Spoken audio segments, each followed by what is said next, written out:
أعوذ بالله من الشيطان الرجيم بسم الله الرحمن الرحيم وقطعناهم 12 أسباطا أمما وأوحينا إلى موسى إذ استسقاه قومه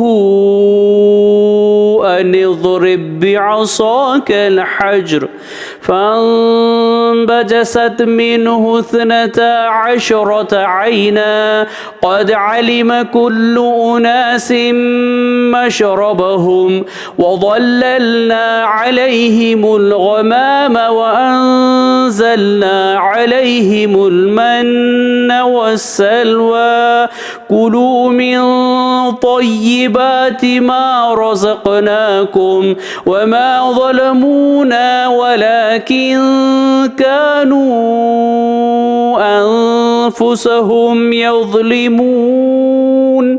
सूरह आराफ आयत नंबर 160।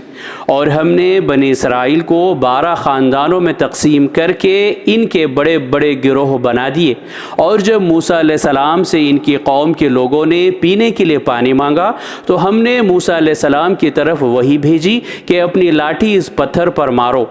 लाठी का मारना था कि इस पत्थर से 12 चश्मे फूट निकले। चुनाचे हर गिरोह ने अपना अपना घाट मालूम कर लिया और हमने बनी इसराइल पर अब्र का साया किया और इन पर मन व सलवा उतारा और इजाज़त दी कि जो पाकीज़ा चीज़ें हमने तुमको दी हैं इन्हें खाओ। और नाफरमानी करके इन्होंने हमारा तो कुछ नहीं बिगाड़ा, खुद अपना ही नुकसान कर लिया। सदक़ल्लाहुल अज़ीम। अल्लाह अज़मत वाले ने सच फरमाया।